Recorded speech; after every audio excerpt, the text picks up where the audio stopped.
Rajasthan police के भावी कर्मचारियों को मेरा प्यार भरा नमस्कार। और आज का जो अपना टॉपिक रहेगा वो रहेगा राजस्थान के दुर्ग। ठीक है, तो हम बात करेंगे कि जो ये राजस्थान के दुर्ग हैं, प्रतियोगी परीक्षा कोई भी हो जिसमें से 2 या 3 क्वेश्चन अमूमन इस टॉपिक से पूछे जाते हैं, क्योंकि राजस्थान की जो कला एवं संस्कृति है उसके अंदर इस टॉपिक को एक महत्वपूर्ण स्थान दिया गया है। क्योंकि जो राजस्थान के दुर्ग हैं, पहले तो मैं आपको ये बता देता हूं कि जो दुर्ग है, दुर्ग से आज से क्या होता है, यानी दुर्ग का अर्थ क्या होता है। जो पुराने समय में क्या होता था कि जो राजा महाराजा होते थे, उन राजा महाराजाओं का जो सुरक्षित निवास स्थान होता था, उस निवास स्थान को दुर्ग कहा जाता था।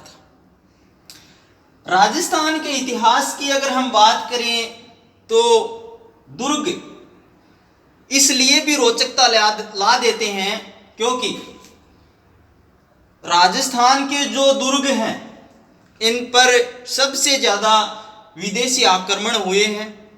और इस बात को कहने में भी कोई अतिशयोक्ति नहीं होगी, क्योंकि जो विदेशी इतिहासकार हैं वो भी राजस्थान के दुर्गों की प्रशंसा करते हैं। अब हम बात करते हैं कि भीलवाड़ा निवासी श्यामल दास की। श्यामल दास जी जो थे वो भीलवाड़ा के निवासी थे और इनके द्वारा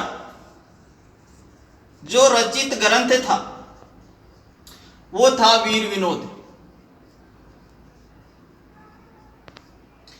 श्यामल दास जी ने अपने इस ग्रंथ में, यानी ग्रंथ कौन सा था, वीर विनोद।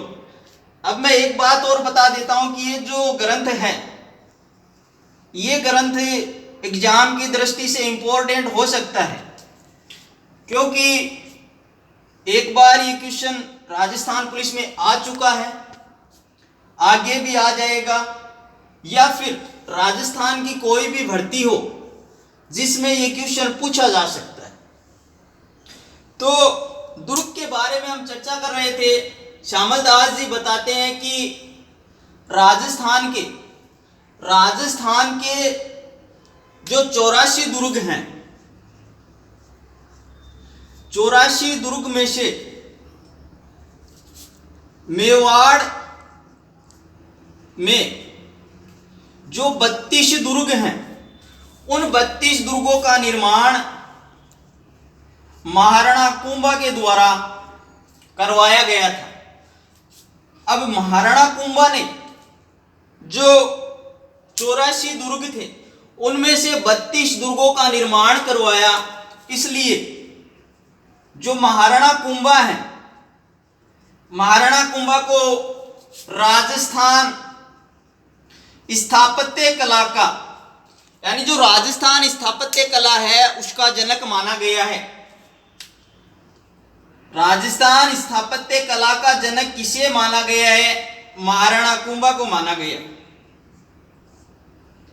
अब इसके बाद में जो दुर्ग है, दुर्गों की जो भौगोलिक स्थिति है, भौगोलिक स्थिति के आधार पर राजाओं ने दुर्गों को निम्न श्रेणियों में बांटा। तो हम बात करेंगे शुक्र नीति के अनुसार दुर्गों की।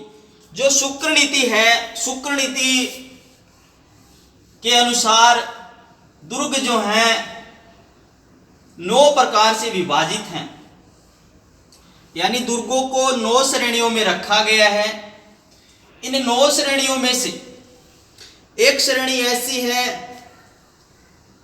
जिस श्रेणी का दुर्ग राजस्थान में नहीं है। तो परीक्षा की दृष्टि से ये क्वेश्चन भी इंपॉर्टेंट हो जाता है कि कौन सी श्रेणी का जो दुर्ग होता है वो राजस्थान में नहीं है। ठीक है, तो सहाय श्रेणी का जो दुर्ग है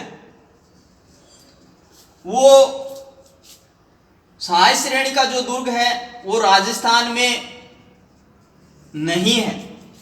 बाकी जो 8 प्रकार के दुर्ग हैं उनमें से सभी प्रकार के जो दुर्ग हैं वो राजस्थान में स्थित हैं। तो मैं सबसे पहले बात करूंगा एरण दुर्ग की। तो आप समझना कि एरण दुर्ग का अर्थ क्या होता है। एरण दुर्ग का अर्थ क्या होता है? एरण दुर्ग जो होता है वह दुर्ग होता है जो खाइयों, कांटों और पत्थरों से युक्त एक दुर्गम स्थान पर स्थित होता है। कहने का मतलब ये हो गया कि ये जो एरण दुर्ग है, एरण दुर्ग से आज से यह अर्थ ये होता है कि एरण का अर्थ, यहां पर हम एरण जो है, एरण शब्द का अर्थ ऐसे लगा सकते हैं कि खाई हो, कांटे हो और पत्थर युक्त, यानी खाई, कांटे और पत्थर ये तीनों जहां एक साथ आ जाएं उस दुर्ग को हम एरण दुर्ग की श्रेणी में रखेंगे। अब ये जो एरण दुर्ग है, एरण दुर्ग राजस्थान में रणथंबोर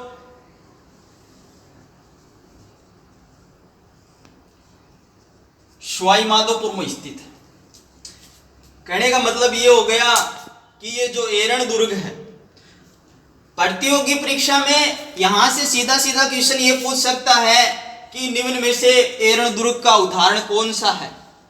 ठीक है, तो राजस्थान में जो एरण दुर्ग है, एरण दुर्ग का एक ही उदाहरण है, वो है रणथंबोर दुर्ग।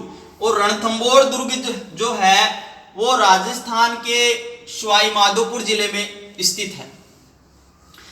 एरण दुर्ग के बाद में अगला जो 2 नंबर का दुर्ग आता है, या 2 नंबर की जो श्रेणी आती है वो आती है पारिक दुर्ग।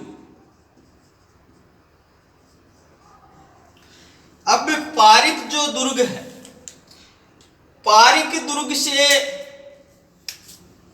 आस्य है, या ये जो पारिक जो शब्द है, यानी परि का अर्थ होता है चारों ओर। यानी मैं ये कह दूं कि वह दुर्ग जिसके चारों ओर, वह दुर्ग जिसके चारों ओर जल से भरी हुई खाई हो। कहने का मतलब क्या हो गया कि इस श्रेणी का जो दुर्ग होगा उसमें क्या होगा कि जैसे ये कोई दुर्ग है, ठीक है, इस दुर्ग के बाहर यानी इस दुर्ग के चारों ओर ये जो खाई है, इस खाई में क्या भरा हुआ है? जल भरा हुआ है। ठीक है, और इस खाई में चारों तरफ से जल भरा हुआ है, इसलिए इस दुर्ग को पारिक दुर्ग की श्रेणी में रखा गया है। अगर मैं इस दुर्ग के एग्जाम्पल की बात करूं तो ये जो दुर्ग है इसका जो एग्जाम्पल है वो है लोहागढ़ दुर्ग, भरतपुर। ठीक है, इसके बाद जो 3 नंबर पे यानी जो दुर्ग की श्रेणी आती है, यहां पे ध्यान रखना ये पारिक दुर्ग है, अगला पारिद बताऊंगा। मैं यहां पे ख लिख रहा हूं, यहां पे ध लिख रहा हूं, इन दोनों में आप अंतर समझना। यानी पारिक का मतलब तो क्या हो गया, जैसे दुर्ग है, दुर्ग के चारों ओर खाई है और उस खाई में पूरी तरह से जल भरा हुआ है। लेकिन ये जो पारिद दुर्ग है, इसका अर्थ यहां हम थोड़ा सा अलग लेंगे, क्योंकि ये जो दुर्ग है, इस दुर्ग के चारों ओर ईंटों और पत्थरों से निर्मित दीवार है। ठीक है, यानी कहने का मतलब ये हो गया, जैसे ये दुर्ग है, ये जो दुर्ग की दीवार है, ये जो दुर्ग की दीवार है, ये ईंटों तथा पत्थरों से निर्मित है। इस दुर्ग के अगर हम उदाहरण की बात करें, इस दुर्ग के अगर हम उदाहरण की बात करें तो पारिद जो श्रेणी है, यानी जो पारिद श्रेणी का दुर्ग है वो है कुंभलगढ़। कुंभलगढ़ दुर्ग राजसमंद जिले में स्थित है। अब पारिद के बाद में हम धानवन श्रेणी की बात करेंगे। 4 नंबर पे जो श्रेणी आती है वो आती है धानवन श्रेणी। ये जो श्रेणी होती है, यानी इस प्रकार के जो दुर्ग होते हैं, इसके चारों ओर, यानी ये दुर्ग है, ठीक है, इस दुर्ग के चारों ओर पूरा रेतीला मरुस्थल है, रेतीला मरुस्थल है। यहां पर दूर दूर तक कोई वनस्पति दिखाई नहीं देती है और ना ही कोई जल दिखाई देता है। इस प्रकार की श्रेणी को धानवन श्रेणी में रखा गया है।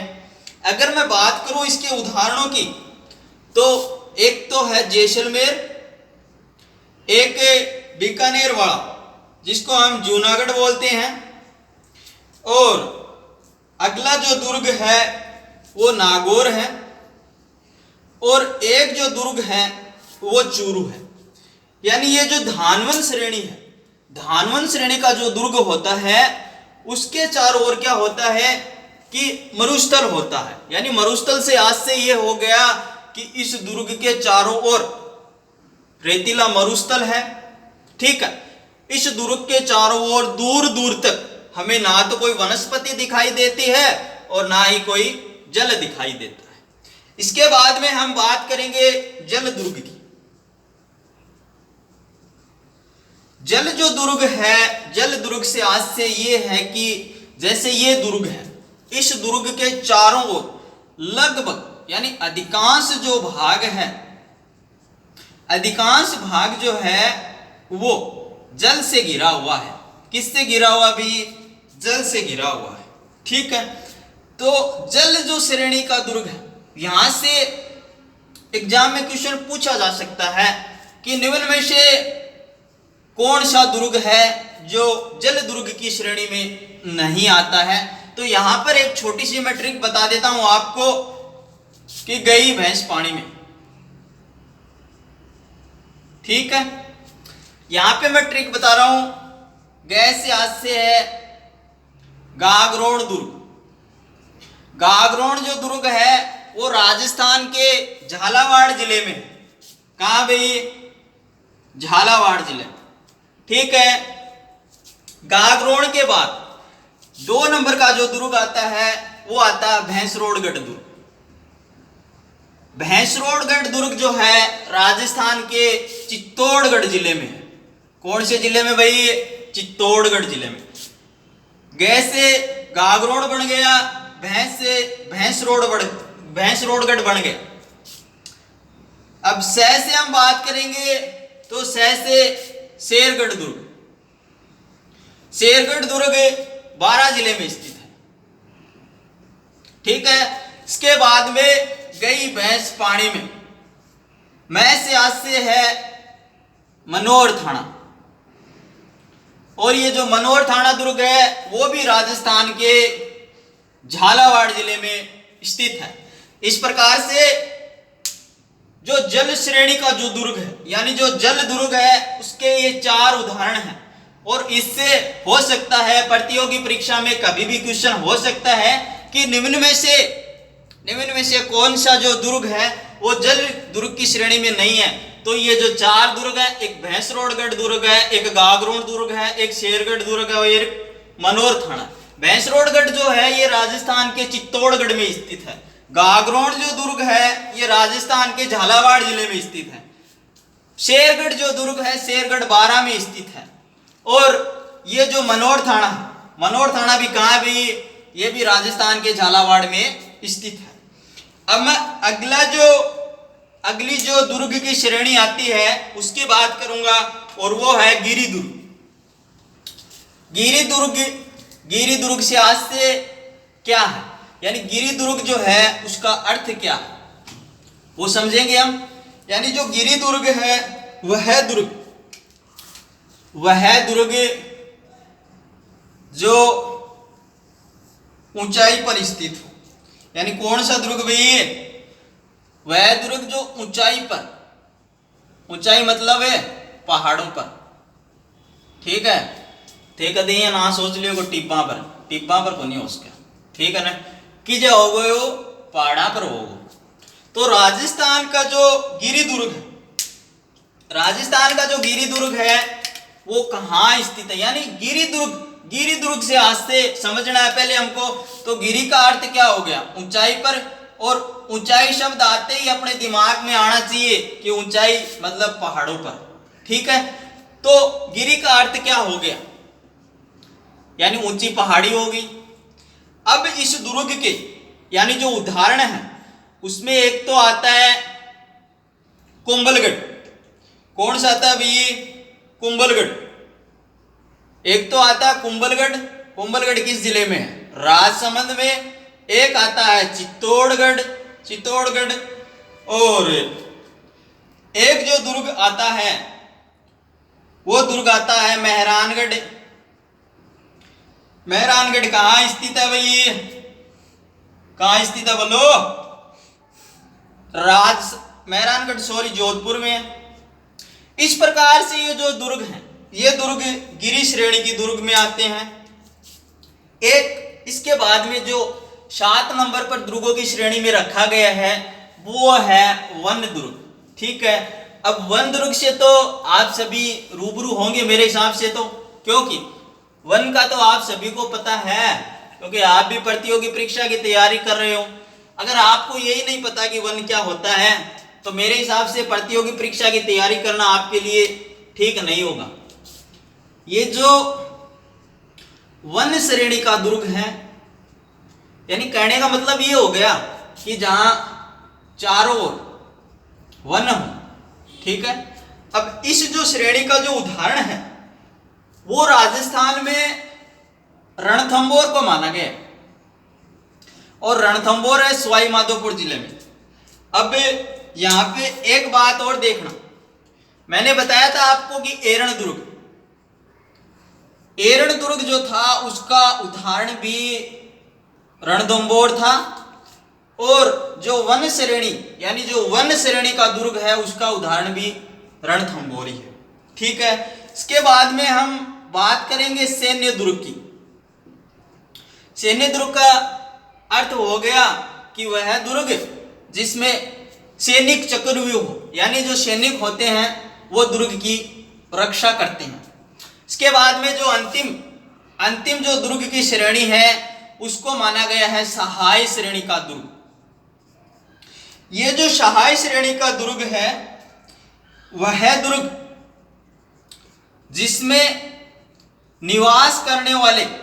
जिसके अंदर निवास करने वाले वीरों को आपस में जो बंधुजन